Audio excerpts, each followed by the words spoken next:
Hello friends, I am Dipanshi Sharma. Welcome to my YouTube channel Genius Dipanshi and I hope you are doing well. Today I will discuss about HTML table styling. So आज की इस video में हम देखेंगे कि how to style the table in an HTML. तो in last video हमने देखा था कि हमने HTML की जो बाकी प्रीवियस वीडियोस देखी थी उसमें हमने टेबल का बॉर्डर डिज़ाइन करना देखा था और हमने HTML कलर्स देखे थे। बट आज की वीडियो में हम देखेंगे कि हम HTML में टेबल को स्टाइल कैसे कर सकते हैं। जैसे कि इस एग्जांपल में मैंने एक index.html फाइल के अंदर मैंने टाइटल यहाँ पे लिखा हुआ है HTML टेबल स्टाइलिंग और मैंने यहाँ पे भी स्टाइलिंग दी है टेबल को बॉर्डर कोलैप्स एंड विथ इसकी मैंने दी है 100% कि जो भी आपकी टेबल बन करके आएगी वो विथ ले लेगी 100%। इसके बाद मैंने यहाँ पे बॉडी टैग के अंदर यहाँ पे एक हेडिंग दी है जेब्रा स्ट्राइप्ड टेबल। इसका मीनिंग क्या है कि हम फर्स्ट जो यहाँ पे वे देखने वाले टेबल स्टाइलिंग का वो है आपका जेब्रा स्ट्राइप्ड टेबल। अब ये होता क्या है उसको बताने के लिए मैंने यहाँ पे यूज़ किया है पैराग्राफ को यूज़ करने के लिए मैंने यहाँ पे यूज़ किया है पी टैग और इसके अंदर मैंने बताया है कि जो आपका जेब्रा स्ट्राइप्ड टेबल है वो क्या स्पेसिफाई करता है। तो इसका मीनिंग ये है कि यहाँ पे आप यूज़ करते हो nth चाइल्ड सेलेक्टर को और उसके अंदर आप पास करते हो कि आपको इवन या ओड, आपको इवन या ओड जो है आपकी वो या टेबल का हेडर या टेबल के डेटा का बैकग्राउंड कलर इवन वाइज आपको चेंज करना है या ओड वाइज। तो जैसे कि मैंने यहाँ पे लिखा है for zebra striped tables use the nth child selector and add a background colour to all even और ओड रोज। समझ गए ना आप। इसका मीनिंग ये है सपोज आपको टेबल वो में जितने भी आपकी इवन टेबल रोज है आपको उसमें बैकग्राउंड कलर लगाना है सपोज, तो आप यहाँ पे nth चाइल्ड के अंदर पास कर दोगे इवन और nth चाइल्ड बना किसके हुए हो उसको बनाने का सिंटैक्स होता है सपोज आपको टेबल वो का बनाना है तो TR:nth चाइल्ड और उसके अंदर पास कर दूंगी इवन और कर्ली ब्रेसेस लगा करके बैकग्राउंड कलर जो भी आपको देना है वो आप दे सकते हो। जैसे मैंने यहाँ पे एक टेबल लिया, टेबल के अंदर मैंने जो फर्स्ट रो बनाई है उसके अंदर मैंने 3 हेडर बनाए हैं टेबल के। फर्स्ट है फर्स्ट नेम, सेकंड हेडर है लास्ट नेम और थर्ड हेडर है यहाँ पे पॉइंट। तो हम यहाँ पे सबसे पहले करने के वाले हम यहाँ पे फर्स्ट नेम लास्ट नेम और पॉइंट हमें 3 वैल्यू चाहिए। तो हमने सेकंड रो बनाई है, सेकंड रो के अंदर हमने 3 डेटा लिया है टेबल डेटा जिसमें हम एक बताएंगे फर्स्ट नेम, जिसे मैंने यहाँ पे लिया है फर्स्ट नेम पीटर, यहाँ पे मैंने लास्ट नेम लिया है ग्रिफिन एंड यहाँ पे जो इसका पॉइंट है जो आपका थर्ड टेबल हेडर था उसमें मैंने पॉइंट्स बताना था। तो पॉइंट्स को लेने के लिए मैंने यहाँ पे यूज़ किया है डॉलर्स में हम पॉइंट्स देंगे। जैसे मैंने यहाँ पे डॉलर में 100 पॉइंट्स दे दिए। उसी तरीके से आपने थर्ड रो ली और थर्ड रो के अंदर आपने 3 टाइम्स यहाँ पे डेटा फीडअप किया है।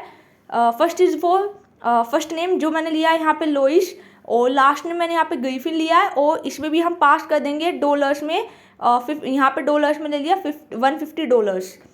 उसी तरीके से आपने यहाँ पे फोर्थ यहाँ पे वो बनाई है जिसके अंदर आपने टेबल डेटा का यूज़ करके फर्स्ट नेम आपने जॉय दिया है, लास्ट नेम आपने स्मिथ दिया है और इसके अंदर आपने जो पॉइंट्स दिए वो आपने डॉलर्स में $50 दे दिए।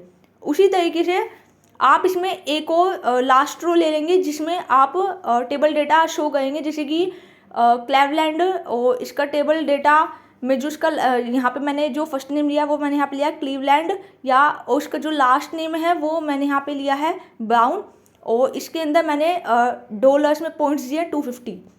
तो यहाँ पे आपकी ना ये टेबल बन के रेडी हो गई है। अब इसका मैं आपको पहला फॉर्मेट कर देंगे। ये जो पर्टिकुलर आपकी इंडेक्स फाइल है इसको हमने फॉर्मेट कर दिया है तो ये थोड़ा इस तरीके से आपको समझ में आ जाएगा। लेकिन उससे पहले अब हम यहाँ पे टेबल हेडर और टेबल डेटा दोनों के लिए मैं यहाँ पे टेक्स्ट लाइन लेफ्ट लगा देते हैं और यहाँ पे थोड़ा पैडिंग ले लेंगे 8 पिक्सल। इसके बाद हम यहाँ पे अब यूज़ करने वाले nth चाइल्ड सेलेक्टर को कि इसका यूज़ हम कैसे करेंगे। तो या इसका यूज़ हमें करना किसके ऊपर है, टेबल रो के ऊपर करना है, टेबल हेडर के ऊपर करना है या टेबल डेटा के ऊपर करना है। तो सपोज अगर मुझे nth चाइल्ड सेलेक्टर का यूज़ करना है टेबल रो के लिए तो मैंने यहाँ पर लिखा TR:nth चाइल्ड और मैंने इसके अंदर पास कर दिया कि मुझे इवन वाली रोज पे ही अप्लाई करना है nth चाइल्ड सेलेक्टर और मैंने इसके अंदर बैकग्राउंड कलर यहाँ पे दे दिया। बैकग्राउंड कलर मैंने यहाँ पे हेक्साडेसिमल कलर कोड के थ्रू दिया है। तो इसकी पहचान होती है जब हम हैश से स्टार्टिंग करते हैं। तो मैंने यहाँ पे लिख दिया hash D6 4 times capital E। तो यहाँ पे स्काई ब्लू समथिंग एक कलर आपको दिख जाएगा। तो गो टू ब्राउज़र एंड यहाँ पर रिफ्रेश करके देखना तो आपको थोड़ा समझ में आएगा। बट इससे पहले हम इस index.html फाइल को यहाँ पे फॉर्मेट करके देख लेंगे सो डैट कि ये आपका एक स्टैंडर्ड फॉर्मेट में आपको इसका स्ट्रक्चर समझ में आ जाए। ब्राउज़र पे आए तो यहाँ पे आपके टेबल डेटा में जितनी भी आपकी इवन रोज थी उनका बैकग्राउंड कलर आपका चेंज हो गया with the help of nth child selector. तो फर्स्ट स्टेप था JavaScript टेबल, या ये आपका एक फर्स्ट वे था HTML में टेबल की स्टाइलिंग करने का। दूसरा भी ये भी हो सकता है कि जो आपके टेबल हेडर और टेबल डेटा में जो भी आपके इवन टेबल हेडर और इवन टेबल डेटा है, आप उसका बैकग्राउंड कलर अगर चेंज करना चाहते हैं तो कैसे करेंगे। दूसरा वे आपके पास ये है। तो पहले आप इसका आउटपुट अच्छे से देख लो। अब चलते वापस स्टाइलिंग पे। तो हम यहाँ पे स्टाइलिंग पे आ गए और जहाँ तक मुझे लगता है मुझे स्टाइलिंग में ये जो आपका TH, TD में आपने टेक्स्ट अलाइन लेफ्ट लिया था या पैडिंग 8 पिक्सल ली थी, इसका मुझे लगता है रिक्वायरमेंट नहीं है। और जो आपने टेबल में बॉर्डर कोलैप्स लगा दो, बॉर्डर यहाँ पे ले लो 1 पिक्सल सॉलिड एंड ब्लैक। तो इससे क्या होगा कि जो आपका ये बॉर्डर है वो आपका 1 पिक्सल दिखेगा, सॉलिड एंड ब्लैक दिखेगा, लेकिन ये सिर्फ टेबल का दिखेगा। इसके पास आपको कोमा लगा के लिखना पड़ेगा TH, TD, तभी हेडर और डेटा में भी 1 पिक्सल सॉलिड आपका ब्लैक कलर दिखेगा बॉर्डर, अदरवाइज नहीं दिखेगा। अब मुझे यहाँ पे जो nth चाइल्ड ये सेलेक्टर यूज़ करना है, ये मुझे करना है टेबल हेडर के लिए एंड टेबल डेटा के लिए। तो मैंने यहाँ पे पहले टेबल हेड के लिए बनाया nth चाइल्ड इवन सेलेक्टर और फिर मैंने टेबल डेटा पे अप्लाई किया और बैकग्राउंड कलर मैंने दोनों की ही केस में सेम रखा। बाकी नीचे का जो कंटेंट है टेबल के अंदर का वो आप थोड़ा सा चेंज कर सकते हैं। जैसे कि जो यहाँ पे फर्स्ट टेबल वो बनाओगे उसके अंदर आप 7 टेबल हेडर्स ले सकते हो, Monday, Tuesday, Wednesday, Thursday, Friday, Saturday and Sunday. उसके बाद जो आप सेकंड रो बनाओगे उसके अंदर आप 7 table data empty table data ले सकते हो, मतलब आप उसके अंदर कोई कंटेंट पास नहीं करोगे, जस्ट टेबल डेटा बना के छोड़ दोगे। उसी तरीके से आप मल्टीपल 4 टाइम्स और आप वो ले लोगे। कहने का मीनिंग ये है कि आप यहाँ पे एक टेबल हेडर लोगे तो उसके लिए आपको फर्स्ट रो में टेबल हेडर ले लोगे और जो बाकी की 4 रोज आप बनाओगे उसके अंदर आप अप्लाइड करोगे टेबल डेटा वाला सेक्शन।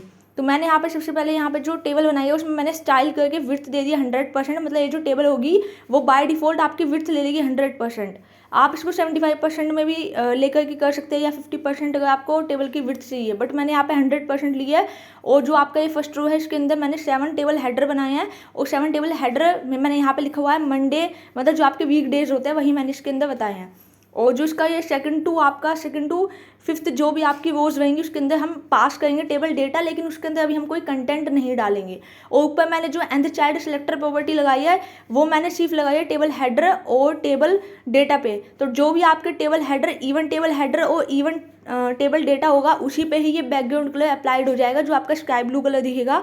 और अगर आपको इसके अंदर अच्छे से समझना है तो उसके लिए आप यहाँ पे कंटेंट भी डाल सकते हो। जो भी आपने नीचे टेबल डेटा लिया है उसको आप एम्प्टी ना रख करके इसके अंदर कुछ ना कुछ आप कंटेंट बता सकते हो। तो जैसे आप कोई भी एक डिफ़ॉल्ट वैल्यू दे दो, जैसे 0 या 1 इस तरीके से करके, तो जो आपका आउटपुट आएगा ब्राउज़र पे वो एकदम एक्यूरेसी में आएगा। और नेक्स्ट इसमें अब इसको बनाने का एक और वे है कि जैसे आपने यहाँ पे सेकंड रो बनाई, सेकंड रो के अंदर आपने 7 टेबल डेटा लिए हैं, आप इसी कोड को कॉपी पेस्ट कर लो नीचे 3 टाइम्स, यहाँ से कॉपी करके 3 टाइम नीचे पेस्ट कर लूँगे तो आपका ये जो टेबल का कंप्लीट वर्क आपका हो जाएगा। तो अभी मैं यहाँ पे यही ट्रिक अपनाने वाली हूँ, शॉर्ट हैंड ट्रिक, कि हमारा जो टाइम है वो वेस्टेज ना हो, इसके लिए मैंने यहाँ पे इसी को ही नीचे पेस्ट कर लिया। अब आप ब्राउज़र पे गए तो अभी यहाँ पे जो आपका टेबल डेटा है उसका बॉर्डर नहीं शो होगा, बिकॉज आपने स्टाइलिंग में थोड़ा सा ना आपको चेंज करना पड़ेगा। जो आपने टेबल में बॉर्डर कोलैप्स लगाया है, बॉर्डर में 1 पिक्सल सॉलिड ब्लैक दिया है, उसमें यही सेम प्रॉपर्टी आप स्टाइलिंग के लिए टेबल हेडर और टेबल डेटा पे अप्लाई कर दोगे। तो यहाँ पे आप टेबल TH, TD कर दो। इससे क्या होगा कि आपका table header and table data तीनों पे ही सेम प्रॉपर्टी आपकी लग जाएगी। तो अगर किसी को इसमें कोई डाउट आएगा समझने में, मुझे लगता है कि it is a very easiest way to understand और learning this type of concept striped table. तो ये इस तरीके से आपका आउटपुट आ गया। और अगर किसी को आउटपुट टेबल डेटा वाला जो आपकी रोज है वो बहुत एकदम सिकुड़ करके आ गई है तो उसके लिए आप ये भी कर सकते हो कि आप TH और TD पे टेक्स्ट लाइन लेफ्ट लगा के पैडिंग या मार्जिन थोड़ा दे सकते हो। या आप एक काम और कर सकते हो कि जो आपने टेबल डेटा एम्प्टी छोड़ा हुआ है आप उसके अंदर कोई ना कोई डेटा फीडअप करोगे तो ये आपको बेटर वे में समझ में आ जाएगा। बाकी ये कंसेप्ट वही था जो मैंने समझाया है कि यहाँ पे आपका टेबल हेडर जितने भी इवन टेबल हेडर है और इवन टेबल डेटा है उसका बैकग्राउंड कलर स्काई ब्लू हो चुका है। अब आपका यहाँ पे ये था सेकंड वे। अब आपका थर्ड वे और क्या हो सकता है, जैसे थर्ड वे में आप ये काम कर सकते हो कि जितने भी आपके टेबल रोज हैं, जो आपके इवन टेबल रोज हैं आप उस पर भी अप्लाइड कर सकते हो। जैसे मैं इसमें थोड़ा सा इसी एग्जाम्पल को हम ले करके चलेंगे और इसी एग्जाम्पल में हम देखेंगे। तो पहले हम इसको समझ लेते हैं कि ये आपका जो कोड है ये किस तरीके से दिख रहा है, और उसके बाद हम बताएंगे। इस वीडियो में बस इतना ही। Like share and subscribe to my YouTube channel genius Deepanshi, and thank you for watching and thank you so much for appreciating my channel and इसी तरह से आप मेहनत करते रहिए, आगे बढ़ते रहिए।